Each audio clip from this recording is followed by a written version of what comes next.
안녕하십니까? 우선 제 소개를 드릴게요. 저는 남편과 함께 김밥 전문점을 운영하고 있는 올해 64살 된 사람입니다. 아이고, 64살이라니. 제가 벌써 할머니라는 걸 깨달을 때면 깜짝 놀라기도 해요. 이제 올해도 2달밖에 남지 않았어요. 조금 있으면 또 1살을 더 먹는다니 참 징그럽기도 하네요. 매년 이맘때쯤 되면 항상 느끼는 거지만 세월이 정말 빠르게 흘러가는 것 같습니다. 가게 밖을 내다보면 해가 짧아진 게 눈에 띄게 느껴져요. 요즘 들어 가을이라 싱숭생숭해져서 그런지 가끔 멍하니 밖을 내다볼 때가 많습니다. 그럼 남편이 저에게 말을 걸어요. 뭘 그리 멍하니 보고 있어? 밖에 뭐 있어? 아니, 참, 우리가 언제 이렇게 노인이 됐나, 세월이 빠르다, 그런 생각이 들어서. 이 사람도 참, 우리 나이면 한창이지. 우리 둘이 고생해서 성공도 해보고, 또 망하기도 많이 하고, 지금은 그래도 두 식구 먹고 살 정도가 되니까, 참, 인생 무상이다 싶어. 얼씨구, 가을 타는겨? 그런가 봅니다. 이번에 쉬는 날에 단풍 구경이라도 갈까? 그래서 단풍이 다 떨어지기 전에 남편이랑 며칠 후에 강원도로 단풍 구경을 가기로 했습니다. 그 전에 가을 타서 복잡한 제 마음을 정리하는 셈치고 제가 즐겨 듣는 이 사연 채널에 제 이야기를 적어 보내려고 해요. 제 이야기여도 글재주가 없어서 걱정은 되지만 재밌게 들어주셨으면 좋겠습니다. 저는 슬하에 일남 일녀를 두고 있어요. 첫째는 딸이고 둘째는 아들입니다. 저와 남편은 동네 아는 오빠 동생으로 알고 지내다가 성인이 돼서 식을 올리고 부부 사이가 됐어요. 가진 거 없던 남편과 저는 허튼 데다 돈 쓰는 법은 없어서 열심히 돈을 모았습니다. 남편은 용접 일을 했고 저는 식당에서 일을 했어요. 그러다가 첫째를 임신하게 됐습니다. 첫째를 임신하고 몸이 힘들어서 식당 일을 그만두게 됐어요. 그리고 조금 몸이 좋아진 이후에는 남편과 상의 끝에 트럭에서 떡볶이와 붕어빵을 팔기로 했습니다. 당시에 남편도 주변 용접 공장에서 불이 나서 사람도 죽고 하는 바람에 일을 하기 힘들어 하던 시기였거든요. 여보, 우리 트럭 하나 사서 거기서 붕어빵이랑 떡볶이 파는 거 어때? 그런 건 뭐 아무나 하나. 그랬다가 망하기라도 하면. 이래 망하나 저래 망하나 일단 뭐라도 해보는 거지. 제 말에 남편은 처음에는 불안하다고 반대를 했지만 저와 충분히 상의하고 고민한 끝에 결국 있는 돈을 다 끌어다가 트럭과 불판 등을 사서 처음에는 떡볶이만 팔았어요. 제가 떡볶이는 자신이 있었거든요. 동생이 셋이었는데 제가 떡볶이만 해주면 맛있다고 정말 잘 먹었던 기억이 있어서 저는 알게 모르게 자신이 있었어요. 그리고 장사가 생각보다 잘 됐습니다. 첫째를 낳고 나서는 갓난아이를 데리고 나와서도 남편과 함께 장사를 했어요. 애한테는 미안했지만 먹고 살기 위해서는 어쩔 수가 없었습니다. 딱히 애를 맡길 곳도 없었거든요. 저희 부모님도 그렇고 시댁도 그렇고 지방에서 살고 계셨고 저는 도시로 나와서 살고 있었습니다. 날씨가 좀 추워지면서 붕어빵도 함께 팔기 시작했습니다. 남편이 붕어빵을 맡아서 했고 저는 떡볶이를 만들었어요. 그걸로 그래도 단칸방 월세집에서 방 3개짜리 전셋집으로 이사도 했습니다. 그렇게 살만해져서 첫째 아들은 동네에서 아이들 모아서 돌봐주는 곳에 맡겼어요. 요즘은 어린이집이라고 하더라고요. 한창 엄마 손이 닿아야 하는 어린아이를 남의 손에 맡긴 것이 미안하기도 하고 불안하기도 했지만 먹고 살려면 어쩔 수 없는 선택이었습니다. 첫째가 어릴 때 몸이 많이 약해서 병원 신세를 많이 졌습니다. 그런 아이를 볼 때마다 갓난아이를 트럭에서 키웠던 것 때문이라는 생각에 자책도 많이 했어요. 그리고 5살 터울로 둘째 아들이 태어났습니다. 아들을 낳고 나서 저희 부부는 또 새로운 도전을 할 결심을 했어요. 고정된 곳이 아닌 트럭에서 붕어빵과 떡볶이 장사를 하는 걸 언제까지 할 수는 없는 노릇이었거든요. 그래서 남편과 저는 장사를 마치고 집으로 돌아와서 아이들이 잠에 든 새벽에 둘이서 닭갈비 가게를 차리기 위해서 소스며 닭갈비에 들어갈 야채며 그런 것들을 연구했습니다. 그러다가 숯불 닭갈비를 해서 먹었는데 적당한 불맛이 배서 정말 맛있더라고요. 일반 닭갈비와 차별도 된다고 생각했습니다. 그때 저와 남편은 정말 신이 났어요. 여보, 이거다 이거. 양념만 잘 만들면 손님들이 숯불에 직접 구워 먹으면서 재미도 있고 분량이 확 살아서 맛도 좋고. 제 말에 남편은 저를 얼싸안으며 기뻐했습니다. 그래 정수가, 이거다 이거. 우리 이제 가게 보러 다니자. 남편과 저는 그만큼 확신이 있었습니다. 그래서 동네에 이제 막 생기고 있던 먹자거리에 작은 숯불 닭갈비 가게를 차렸어요. 처음에는 닭갈비만 팔아서 손님이 많지 않았는데 술과 음료를 함께 팔면서 손님이 기하급수적으로 늘기 시작했습니다. 정말 매일매일 매출 기록을 달성하면서 몸이 부서져라 일을 했네요. 그러면서 집도 사고 아이들도 하고 싶어하는 공부 다 시키면서 열심히 키웠습니다.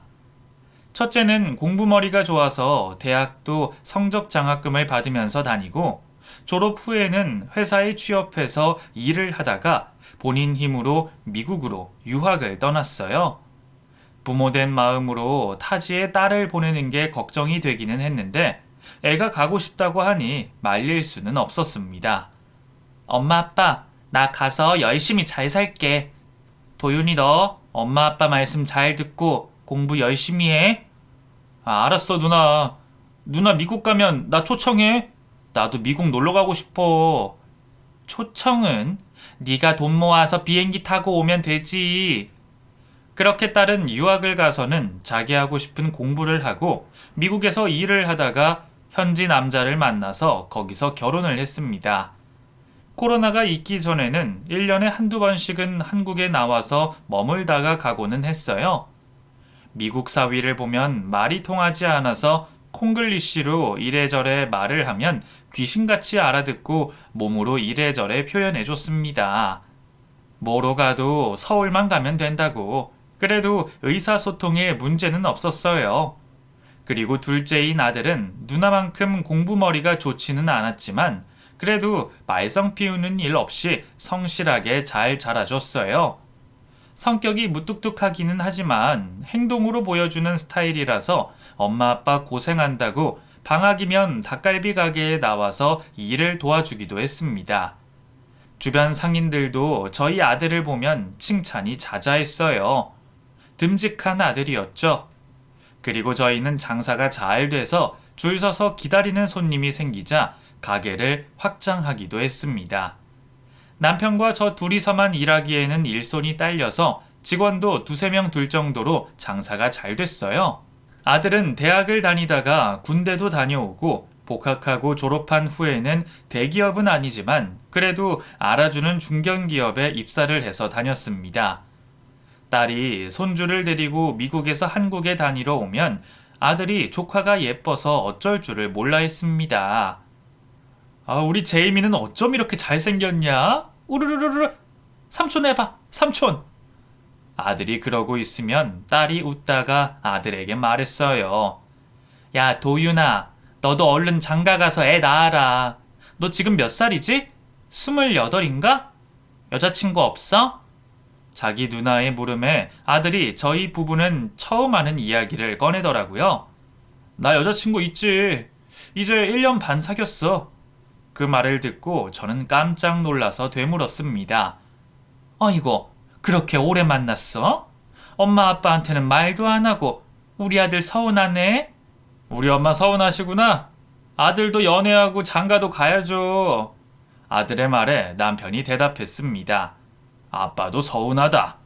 그렇게 오래 만났으면서 왜 이런 방구 말이 없었어? 언제 한번 가게에 데리고 놀러와. 애는 착하냐? 착해요. 그 거래처 직원이었는데 서로 보자마자 눈이 맞았죠 뭐. 아들은 본인 여자친구 이야기를 하며 싱글벙글이었습니다. 이제 아들도 장가를 보낼 때가 되었구나 하는 생각에 기쁘기도 하고 엄마 된 마음으로 조금 섭섭하기도 했네요. 쿨한 척 하고 싶었지만 엄마로서 품 안의 자식이라고 항상 제 곁에 있을 줄 알았던 아들도 자기 가정을 꾸려야 한다는 걸 머리로는 아는데 어쩔 수 없이 섭섭한 마음도 드는 게 사실이었습니다. 그리고 아들이 그렇게 생각만 해도 싱글벙글 행복하게 만드는 아들의 여자친구가 어떤 아이인지 정말 궁금했어요. 그래도 때가 되면 소개해 주겠지 하고 남편과 저는 궁금한 마음을 참고 기다리기로 했습니다. 그렇게 시간이 흐르고 아들이 어느 날 결혼을 하고 싶다고 말을 하더라고요. 엄마 아빠, 저 이제 장가 가고 싶어요. 저 이제 곧 29이니까 내년에는 식 올리려고요. 조만간 채원이랑 같이 집에 올게요. 엄마 아빠 마음에 드실 거예요. 애가 순하고 착하고 저처럼 성실하고 좋아요. 우리 아들 벌써 애처가 될 기세네. 그래, 그 날짜 정해지면 엄마한테 말해. 엄마가 맛있는 거 잔뜩 해놓을 테니까. 네, 엄마. 아빠, 엄청 궁금하시죠? 기대하세요. 아들의 들뜬 기분이 저희 부부에게도 고스란히 전해졌습니다. 그리고 얼마 후에 아들이 여자친구를 데리고 인사를 왔어요. 아들 여자친구가 숯불 닭갈비를 먹고 싶다고 해서 저희 가게로 왔습니다. 인상이 정말 좋더라고요. 아들 말처럼 선해 보이고 웃는 상이었습니다. 어머니, 아버지, 처음 인사드립니다. 저 도윤 씨 여자친구 임채원이라고 해요. 그래요, 반가워요.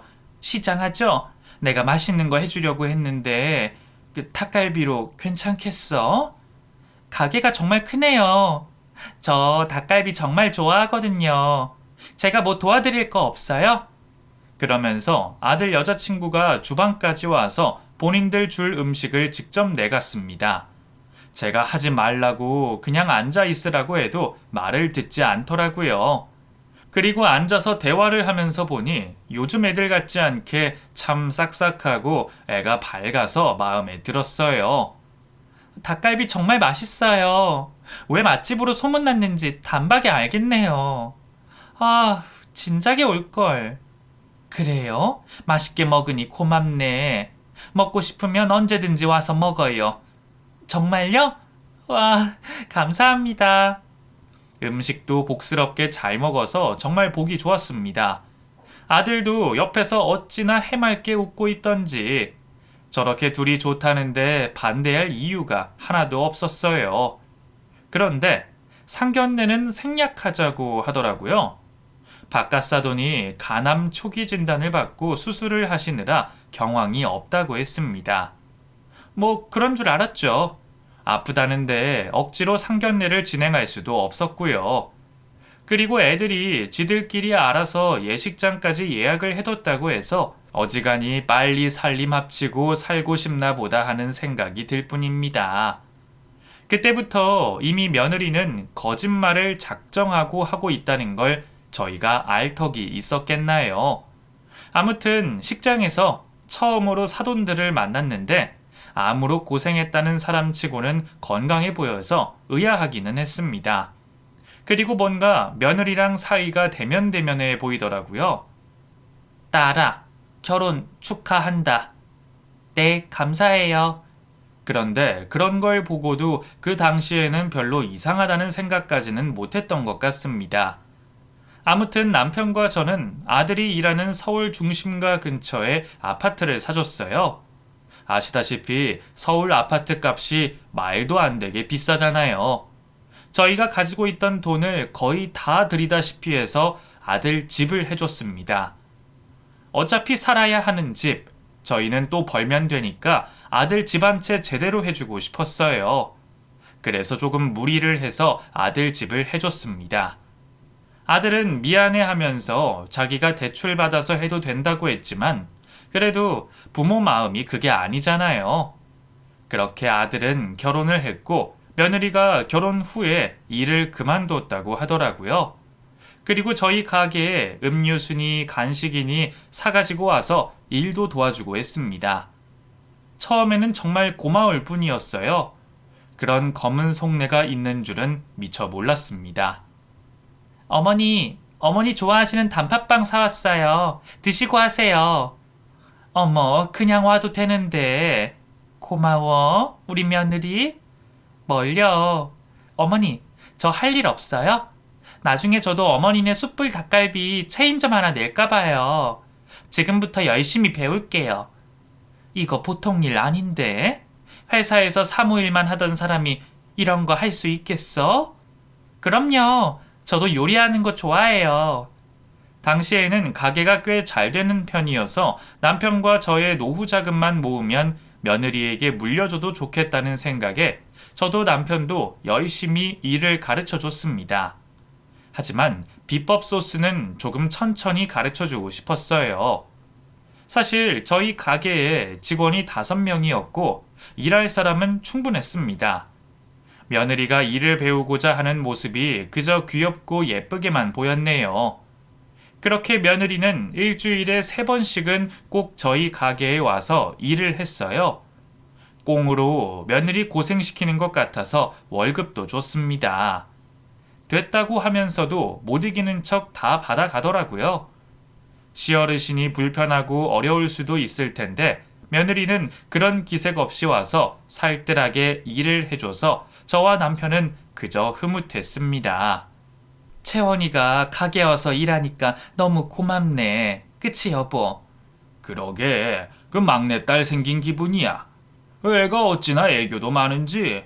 그 당신은 아들 뺏긴 것 같아서 며느리 밉고 그런 거 없어? 그 시어머니들이 보통 며느리 미워하잖아. 뭔 구닥다리 같은 소리를 하고 앉았어. 도윤이가 좋은 짝 만났구나 싶어서 나는 좋아. 이제 슬슬 소스 만드는 법도 가르쳐 줄까봐. 어이씨구, 정말? 우리 비법 소스 그 딸내미가 와도 안 가르쳐 줄 거라더니 대단한 결심했네. 남편과 저는 며느리에게 비법 소스며 뭐며 영업 비밀을 다 알려주려고 했습니다. 가족이니까 그런 마음이 들었던 것이었어요. 하지만 그 애는 저희를 가족으로 생각하지 않았던 모양입니다. 아무튼 그렇게 몇 달을 보내고 난 후에 며느리는 어느 날부터 갑자기 저희 가게에 발길을 뚝 끊었어요. 궁금해서 전화를 해봐도 받지를 않더라고요. 그리고 아들에게 전화가 와서 물어보면 가게를 구하러 다니느라 바쁘다는 말을 했습니다. 채원이가 식당 차리고 싶다고 여기저기 알아보러 다니느라 바빠요. 그래? 뭐 그 숯불 닭갈비 가게 한다니? 우리 가게 와서 많이 배워가더니. 그건 아닌 것 같고 뭐 퓨전 요리점을 하고 싶다는데 걱정이에요. 왜? 채원이 야무지게 일 잘하는데. 우리 아들이 옆에서 와이프 응원해줘야지. 그게 아니에요. 알겠어요, 엄마. 주말에 채원이 데리고 가던가 할게요. 그래, 고생해. 아들이 뭔가 며느리에 대해 하는 말이 조금 달라진 걸 그때 어렴풋이 느꼈습니다. 결혼 전에는 그저 좋다고 착하다고 칭찬만 했던 아들이 자기 와이프에 대해서 말을 하면서 조금 한숨을 내쉬더라고요. 가게를 차리는 게 보통 일이 아니니까 서로 마찰이 조금 있겠구나 싶었습니다. 그리고 다들 아시다시피 2020년 코로나가 전 세계로 퍼져나가고 거리두기 시행으로 인해서 저희 가게에도 사람들의 발길이 뚝 끊겨버렸어요. 정말 어찌할 바를 모르겠더라고요. 저희 직원들은 10년이 넘게 함께 일을 한 사람들이라서 계속 함께 이겨내자며 서로를 다독여줬습니다. 그리고 얼른 코로나 시국이 종식이 되기만을 바라고 또 바라고 있었어요. 한 달이면 적어도 일주일은 오던 단골들도 발길을 끊고 1년이 넘어가면서 직원들 월급 주기도 힘들어지기 시작했습니다. 대출까지 끌어다가 가게세를 내고 직원들 월급을 줬어요. 직원들도 미안했는지 스스로 그만두기도 했습니다. 직원들이 그만둘 때 얼마나 울었는지 몰라요. 그래도 같이 버티지. 이 시국에 그만두면 어디 가서 일하려고. 사장님 사모님한테 죄송스러워서 더는 못 나오겠어요.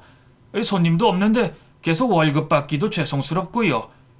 저라도 그만둬야지 그 사장님 부부 숨통이라도 조금 트이죠. 제 걱정은 하지 마세요. 배달 일도 하고 뭐 이래저래 할 일 많으니까요. 나중에 코로나 종식되면 그때 또 불러주세요. 미안해요. 정말 이게 무슨 일인지. 정말 천재지변에 속수무책으로 당하는 것처럼 허망했습니다. 무슨 노력을 해도 시국이 그렇기에 노력이 무상할 뿐이었어요.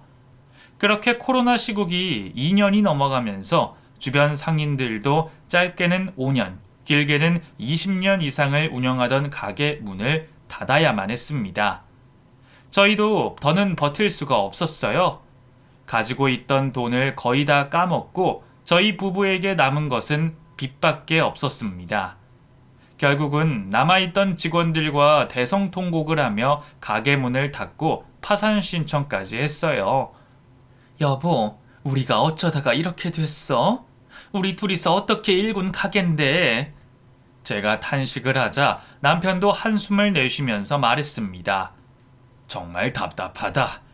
역병이 돌고 있으니 뭐 누굴 탓할 수도 없고. 정수가, 우리 정말 어쩌냐? 이 빚을 다 어떻게 해?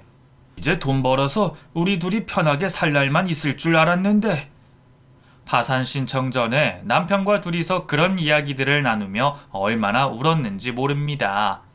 하늘이 원망스럽더라고요. 열심히 산 것밖에 없는데 왜 이런 불행이 저희에게 닥쳐온 것인지 정말 괴롭기만 했습니다. 아들과 딸이 저희 부부에게 돈을 보내주려고 했지만 애들도 살기 바쁘고 힘든 거 뻔히 아는데 그 돈을 받을 수는 없었어요. 그렇게 파산 신청을 하면서 저희 부부가 가지고 있던 재산을 모두 채무자에게 나눠서 갚아야 한다는 사실을 알게 됐습니다. 그리고 저희 부부가 살던 아파트를 내놔야 하는 상황이었기에 저희는 월세라도 새로운 집을 구하기 전까지 지낼 곳이 필요했어요. 저는 코로나가 터지고 나서 만성 위염이 생겨서 그날도 응급실에 갔다가 치료를 받고 집에서 쉬고 있었습니다. 그리고 남편은 파산 신청을 하러 갔어요. 이렇게 기운 없이 누워만 있을 수는 없다는 생각에 집을 구하러 다녔어요. 집 구하기도 힘들더라고요. 남편과 함께 열심히 발품을 판 후에 겨우 빌라 월세집을 구할 수 있었습니다. 부동산 중개인이 입주를 하려면 한 달 이상이 걸릴 거라는 말을 했어요. 이 집이 아직 계약 기간이 좀 남아서 그 이사 오시려면 한 달 후에 가능할 거예요. 그래도 괜찮으시죠? 한 달이요? 저희는 지금 사는 집에서 바로 나가야 되는데 일을 어쩌나? 뭐 다른 가족 없으세요? 거기서 조금 지내시다가 이사를 하시면 되지 않나요? 그 말을 듣고 저는 미안하기는 하지만 아들네에서 한 달간 지내야겠다는 생각을 했습니다. 그리고 그날 며느리에게 오랜만에 전화를 걸어서 집으로 오라고 이야기를 했어요. 그런데 반응이 예상 외였습니다. 여보세요? 채원이니? 네, 왜요? 아니 그게 아니라 요즘 바쁘니? 그냥 그래요. 왜요? 무슨 용건이 있으셔서 전화하셨을 거 아니에요. 빨리 말씀하세요. 도윤이랑 같이 밥 먹으러 와. 너 좋아하는 갈비찜 해놓을 거니까. 갑자기 왜요? 말끝마다 토를 다는 게 영 껄끄럽더라고요. 당시에 저도 가게를 처분하고 많이 힘든 상태라서 조금 예민해졌습니다. 그래서 며느리에게 처음으로 한마디 했네요. 너 무슨 안 좋은 일 있니? 왜 이렇게 말끝마다 토를 달어? 토를 단다뇨. 그냥 궁금해서 여쭤보는 건데. 알았어요. 도윤 씨 오면 이야기해볼게요. 내일 주말이니까 내일 올 수 있으면 와라. 그 도윤이한테도 전화해 놓을게. 그럼 그 사람한테 먼저 전화하시지. 굳이 저한테까지 전화하셔서. 저 그럼 끊을게요. 전화를 끊고 기분이 어찌나 찝찝하고 나쁘던지 저는 남편에게도 하소연을 했습니다. 여보, 우리 며느리 왜 이렇게 애가 변했어? 왜? 뭐라는데? 아니, 그렇게 싹싹하니 잘하던 애가 말끝마다 왜요? 이러면서 토를 다네? 목소리 톤 자체도 완전히 변했어. 도연이랑 싸웠나? 요즘 그 사이가 별로인 것 같기는 하더라고. 그래? 당신이 어떻게 알아? 도윤이가 당신 걱정할까봐 말하지 말라고 했는데 그 이혼까지 생각 중인가 봐. 그 자세한 건 도윤이한테 들어봐. 이혼? 그렇게 죽고 못 살 것처럼 좋아하더니 갑자기 뭔 이혼이래. 당신이 도윤이한테 내일 오라고 말 좀 해. 그 오랜만에 애들 맛있는 것도 먹이고 우리 그 앞으로 한 달 같이 지내자고 이야기도 하게. 아휴, 영 불편한데 우리 둘이 한 달이나 어디서 지낼 곳이 있어야지. 그러게. 알았어. 내가 전화할게. 그리고 저는 없는 형편에 오랜만에 보는 아이들 맛있는 거 해주고 싶어서 아들 좋아하는 잡채할 거리와 부침개 재료, 그리고 며느리가 좋아하는 갈비찜을 해주려고 고기까지 사서 재워뒀습니다. 장을 보는데 물가가 왜 이렇게 올랐는지 계산을 하면서 손까지 떨리더라고요. 어쩌다 내 신세가 이렇게 됐나 한숨만 나왔습니다. 집으로 돌아가니 남편은 아들과 통화를 했다고 했어요. 도윤이 내일 오겠대? 그 혼자 오겠다는 거 그 같이 오라고 했어. 혼자 오겠대? 아이고, 사이가 많이 안 좋은가? 아들 내외가 사이가 언제 그렇게 틀어졌는지 저는 의아한 생각만 들었습니다. 그런 거 생각할 여유가 많이 없었어요. 그때 당시에 당장 돌아오는 수요일에 바로 집을 빼고 나가야 했기에 마음이 급했어요. 그래서 남편과 저는 대충 박스에 이사할 짐도 정리해 두고 집도 제 마음도 아주 어수선한 상태였습니다. 그 와중에도 애들이 맛있게 먹어줄 생각을 하니까 그 사단이 날 줄도 모르고 신이 나서 음식을 했네요.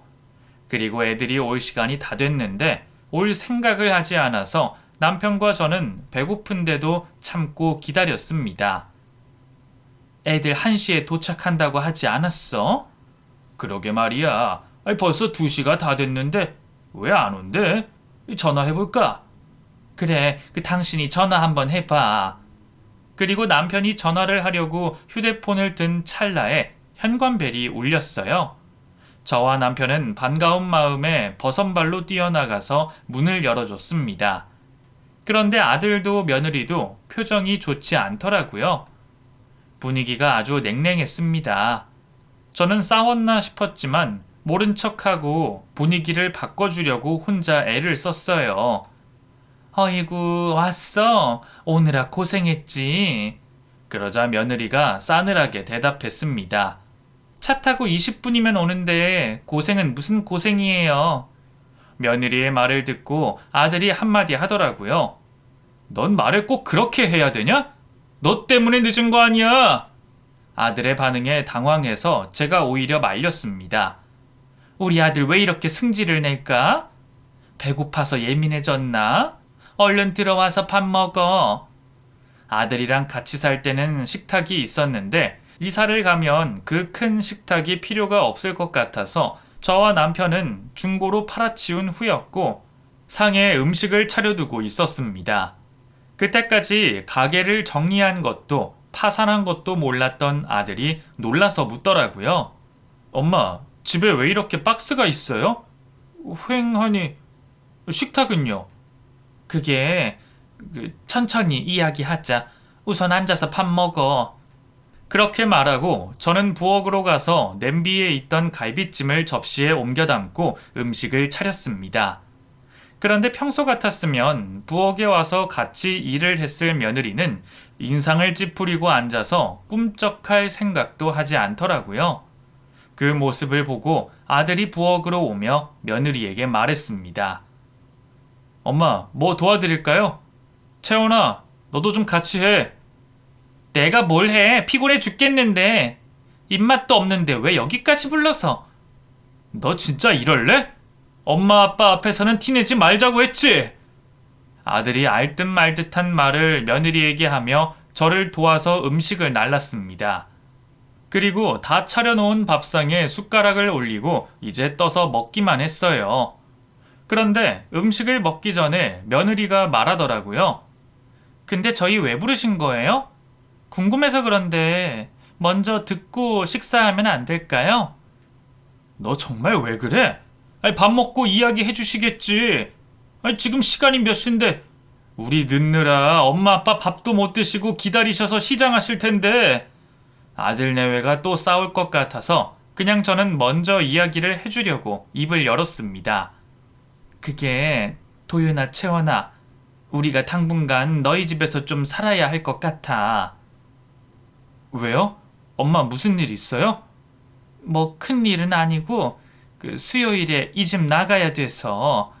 말을 하는데 저도 모르게 북받쳐서 눈물이 찔끔 나오더라고요. 그런데 억지로 꾹 참고 말을 이어갔습니다. 요즘 코로나니 뭐니 해서 가게가 힘들었거든. 그래서 대출받고 그러다 보니까. 아휴. 결국 말을 잇지 못하고 저는 눈물이 터졌고 남편이 제 말을 이어받아서 했습니다. 파산 신청은 했고 이 집 내놓고 빚 갚으면 된다. 그 월세 빌라를 구했는데 거기가 다음 달이나 돼야 이사를 갈 수 있다고 해서 당분간 지낼 곳이 필요해. 저희 말을 다 듣고 아들이 왜 진작에 말씀을 하지 않으셨냐며 속상해했습니다. 그리고 밥 먹고 당장 용달차를 불러서 본인 아파트로 가자고 말을 했어요. 용달차 전화번호가 있을 텐데. 제가 전화할게요. 엄마 아빠 우선 식사하고 계세요. 아들은 그렇게 말하며 전화를 하러 갔고 미간이 잔뜩 구겨진 며느리에게 눈치를 보며 저는 숟가락을 내밀고 밥을 먹으라고 했어요. 채원아, 밥 먹자. 이거 네가 좋아하는 갈비. 말이 끝나기도 전에 며느리는 째질 듯한 목소리로 소리를 지르며 제가 건넨 숟가락을 집어 던지고는 밥상까지 뒤엎었습니다. 순식간에 벌어진 일이었어요. 아우, 치우세요. 누가 밥 먹고 싶대요? 이게 다 무슨 소용이야? 거지 같은 밥상 차려놓고 얹혀 살 생각이나 하고 있던 거야, 뭐야? 저는 며느리가 미친 줄 알았어요. 어느 부분에서 삔또가 나간 건지 전혀 예상할 수가 없어서 남편도 저도 어리둥절한 채로 엉망이 된 밥상을 보며 아무 말도 하지 못했습니다. 그런데 통화를 마친 아들이 며느리에게 성큼성큼 다가와서 뺨을 내리치더라고요. 짝소리가 들리자마자 저는 아들을 말리며 말했어요. 도윤아, 이게 무슨 짓이야? 아무리 그래도 왜 애를 때려? 아들은 제 말이 들리지 않는지 며느리에게 속사포처럼 퍼붓기 시작했습니다. 너 진짜 미쳤냐? 엄마가 힘들게 해주신 밥상을 네가 왜 엎어? 네가 뭘 잘했다고? 너 지금 나 쳤어? 어디 더 쳐봐. 야, 그냥 이혼하자고. 너 내가 소송까지 가야겠어? 이혼하자할 때 그냥 순순히 해줄 것이지. 네가 뭘 잘했다고 이렇게 난동을 부려? 내가 뭘 잘못했는데 다 오해라고. 그러면서 며느리는 또 한 번 엎어져 있는 밥그릇을 마구 집어 던졌습니다. 그 바람에 제 어깨에도 깨진 그릇 조각이 튀어서 피가 났어요. 결국 아들은 며느리에게 고래고래 소리를 지르고는 끌고 나가버렸습니다. 저는 피가 난 어깨에 대충 밴드를 붙이고 남편과 함께 엉망이 된 거실 바닥을 치웠어요. 괜찮아? 아니, 저거 진짜 미친 거 아니야? 아니, 지가 뭘 잘했다고? 애가 왜 저렇게 변했어? 당신 도윤이한테 뭐 들은 거 없어? 이혼한다고 당신한테 말했었다며. 아이, 그게 나도 대충 들었는데 채원이 제가 다 속인 모양이더라고. 뭘 속여? 아이, 글쎄 그 결혼 전에 미혼모로 애를 낳아서 키웠던 모양이야. 그걸 도윤이한테 감쪽같이 속였대. 애가 벌써 5살이라더라고. 뭐? 아이고 세상에. 거기서도 어처구니가 없었는데 밥상을 다 치우고 나자 돌아온 아들이 한 말을 듣고 완전 기함까지 했습니다. 채원이는 갔어? 엄마 아빠 죄송해요. 제가 여자를 잘못 만나는 바람에. 아들은 저희 부부 앞에서 무릎을 꿇은 채로 그렇게 말을 했어요. 도윤아, 아빠한테 대충 얘기는 들었다. 그래도 어쩌냐. 좋아서 결혼했으니 품어줘야지. 아니에요, 엄마. 저 이혼 소송 하려고요. 채원이 제 애만 있는 게 아니었더라고요. 그 애 아빠를 저 모르게 만나면서 아직도. 아들은 차마 말을 잇지 못했고 그 뒷말이 뭐일지 눈치챈 제가 말했습니다. 뭐? 그럼 채원이 제가 바람까지 피웠다는 거야? 네, 제가 증거도 다 찾았어요. 그래서 이혼하자니까 절대 이혼은 못하겠다고 난리를 치더라고요. 그리고 오늘 여기 와서 저렇게 깽판을 놓은 거예요. 엄마 아빠 죄송해요. 도윤아, 네가 죄송할 게 뭐가 있니? 아이고, 우리 아들 어쩜 좋아. 일단 용달차 오면 당장 필요한 것만 옮겨서 오늘부터 제 아파트에서 지내세요. 제 아파트지만 엄마 아빠가 해주신 아파트니까 편하게 지내세요. 채원이 쟤는 쫓아낼 거예요. 아들을 진정시키며 저는 일단 수요일까지 짐을 빼주면 되니까 천천히 옮겨도 된다고 말을 했습니다. 그리고 아들은 그날 바로 변호사를 만나러 갔어요.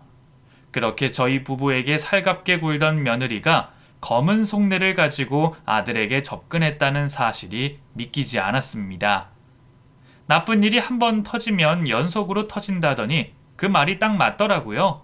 그리고 남편과 저는 그 다음 주 화요일에 아들 집으로 짐을 옮겼어요. 며느리가 문을 열어줘서 깜짝 놀랐습니다.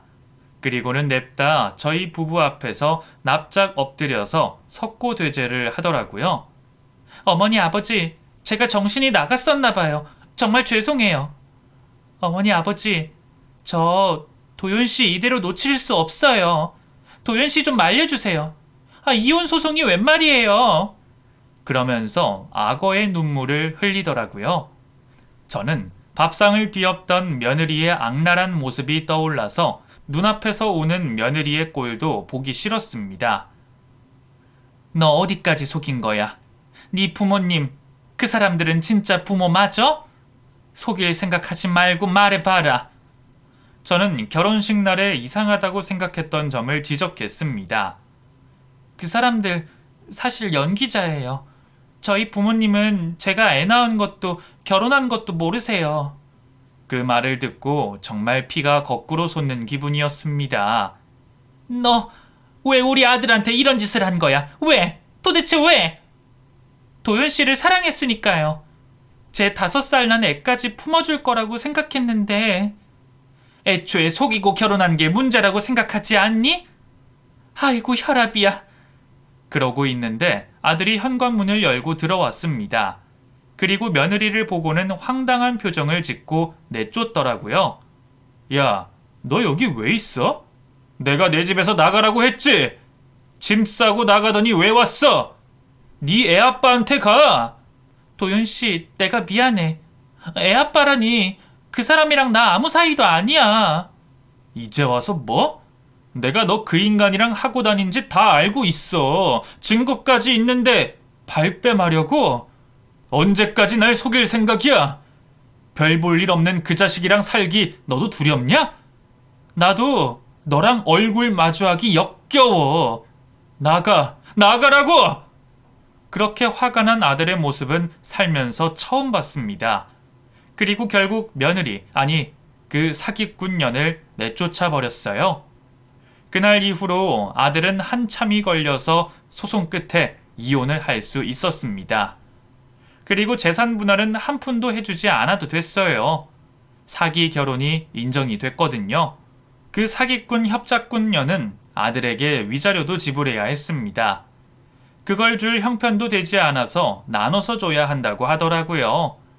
저희 부부는 빌라로 이사를 가려고 했는데 아들이 말렸어요. 같이 살자고 했습니다. 이렇게 큰 집 놔두고 어딜 가서 사시려고 그래요. 여기서 저랑 같이 살아요. 그렇게 아들과 다시 살면서 아들 결혼 전처럼 지냈어요. 그리고 저희 부부는 빌라 보증금이 남아서 그 돈으로 배달 전문 김밥집을 차렸습니다. 어떻게든 다시 시작하고 싶었거든요. 그리고 올해부터 경기가 좀 풀려서 장사가 잘 돼서 차근차근 돈을 다시 모으고 있습니다. 불운했던 날들이 지나고 나니 좋은 일들만 생기더라고요. 아들은 청약 넣었던 아파트가 당첨돼서 그 집으로 이사를 갈 준비를 하고 있습니다. 엄마, 아빠, 이 집에서 사세요. 저는 청약된 아파트 가서 살게요. 이래저래 마음고생 많으셨죠? 아니야. 우리 아들이 더 마음고생 많았지. 언제 그렇게 착실하게 청약을 부어서 장하다. 그리고 연애해요. 아들의 말에 남편도 저도 깜짝 놀랐습니다. 당한 게 있어서 그런지 걱정부터 앞서더라고요. 남편과 제가 동시에 외쳤어요. 연애? 그런 저의 반응을 보고 아들이 웃으며 말했습니다. 뭘 그리 놀라세요. 이번에는 정말 괜찮은 여자예요. 친구 소개로 만났는데 직업도 확실하고 저랑 성격이나 취향도 잘 맞아요.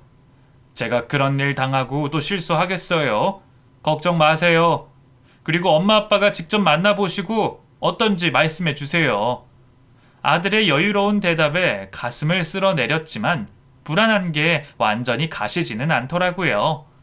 일이 풀리려니 술술 잘 풀려서 저희는 잊고 지내던 돈까지 받게 됐습니다. 남편이 저희 잘 될 때 친구에게 큰 돈을 빌려준 적이 있었어요. 그 친구가 돈을 갚아줘서 저희는 지금 가게를 차리고 3달째 운영 중입니다. 학교 근처라서 학생들이 자주 찾아주고 맛있다고 소문을 내줘서 점점 손님들이 늘고 있습니다.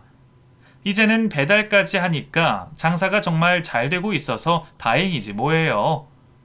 저희 부부는 큰 욕심은 없고 나중에 더 늙고 병들면 애들에게 걱정 끼치지 않고 병원비나 잘 내며 살 수 있는 형편이 되기만 바라면서 지내고 있습니다. 정숙이, 아유 갑자기 징그럽게 왜 이래? 우리 참 고생 많았다. 이제 열심히 모아서 10년 뒤에는 둘이서 조용한 데서 텃밭이나 가꾸면서 그렇게 살자. 그럽시다. 힘내자고. 아직 우리 젊으니까. 그러자. 그 100세 시대에 우리 너무 젊다. 남편과 저는 이런 대화를 나누며 기운을 내고 있습니다. 저희 삶에 이래저래 많은 고난과 역경이 있었지만 큰 파도가 지나갔으니 이제는 잔잔한 잔물결 속에서 편안하게 살았으면 좋겠어요. 제 사연 들어주신 여러분들도 항상 무탈하고 건강하셨으면 좋겠습니다. 한 해 마무리 잘 하시고 행복하세요.